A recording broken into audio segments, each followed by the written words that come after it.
অপরূপ প্রাকৃতিক সৌন্দর্যে পরিপূর্ণ চট্টগ্রামের সীতাকুণ্ডের গুলিয়াখালী সমুদ্র সৈকত। সাগরের পাশে সবুজ ঘাসের গালিচা যেন পর্যটকদের হাতছানি দিয়ে কাছে টানে। তবে অবৈধ বালি উত্তোলনে ব্যাপক ভাঙন দেখা দিয়েছে সৈকতের অনেক অংশে। হারাতে বসেছে সৈকতের সৌন্দর্য। নাইম আহমেদ কপিলের রিপোর্ট, জানাচ্ছেন শাশ্বতী সরকার। গুলিয়াখালী সমুদ্র সৈকত স্থানীয়ভাবে পরিচিত মুরাদপুর সি বিচ নামে। চট্টগ্রামের সীতাকুণ্ডে অবস্থিত ম্যানগ্রোভ সৈকতটি সবুজ ঘাসের গালিচা এবং কেওড়া বনের নয়াভিরাম দৃশ্যের জন্য পরিচিত। সৈকতের মূল আকর্ষণ ম্যানগ্রোভ বনের মধ্য দিয়ে বয়ে যাওয়া ছোট ছোট খাল, যা সাগরের সাথে মিলিত হয়ে এটিকে অন্যান্য সৈকত থেকে আলাদা করেছে। বিশেষ করে বিকেল বেলায় সূর্যাস্তের সোনালী আলোয় এখানকার দৃশ্য মনোমুগ্ধকর হয়ে ওঠে, যা প্রকৃতি প্রেমীদের জন্য এক অসাধারণ অভিজ্ঞতা।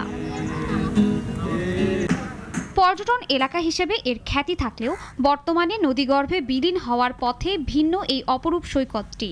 অবৈধ বালি উত্তোলনের কারণে সৈকতের বিভিন্ন অংশে ব্যাপক ভাঙন দেখা দিয়েছে।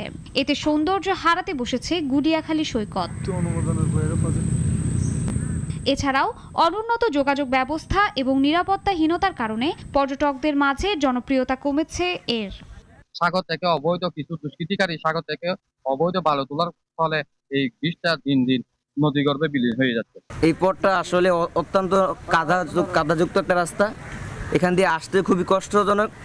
তারপরে দ্বিতীয় কথা হচ্ছে এখানে যে ওয়াশরুমগুলো আছে, ওয়াশরুমগুলো একেবারে বাজে। এটা সরকার স্বীকৃত একটা পর্যটন কেন্দ্র, তো এই ক্ষেত্রে এখানে রাস্তাঘাট আরেকটু উন্নত করার দরকার আছে। আমরা চাই সরকার এই গুলিয়াখালীর উপর একটু নজরদারি করে।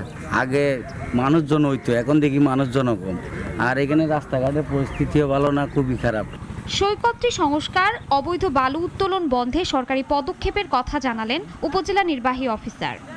আমাদের সি বিচ রক্ষাকল্পে যদি কোনো পদক্ষেপ গ্রহণ করতে, এটা অবশ্যই আমরা গ্রহণ করব। পাশাপাশি বালু তোলার যে ইস্যুটা আসছে, সেটা বালু তোলার অনুমোদন আমাদের উপজেলা প্রশাসন থেকে বা জেলা প্রশাসন থেকে দেওয়া হয় না। বালু তোলার অনুমোদন দেয় আমাদের বন্দর কর্তৃপক্ষ। তো যদি কোনো কারণে কেউ যদি অবৈধভাবে বিচ এলাকায় যদি বালু উত্তোলন করে থাকে, অবশ্যই আমরা বিরুদ্ধে ব্যবস্থা গ্রহণ করব। সঠিক পরিকল্পনার মাধ্যমে এই সৈকত আবারও আগের রূপে ফিরবে পর্যটকদের কাছে, এমনটাই প্রত্যাশা প্রকৃতি প্রেমীদের। শাশ্বতী সরকার, নাগরিক।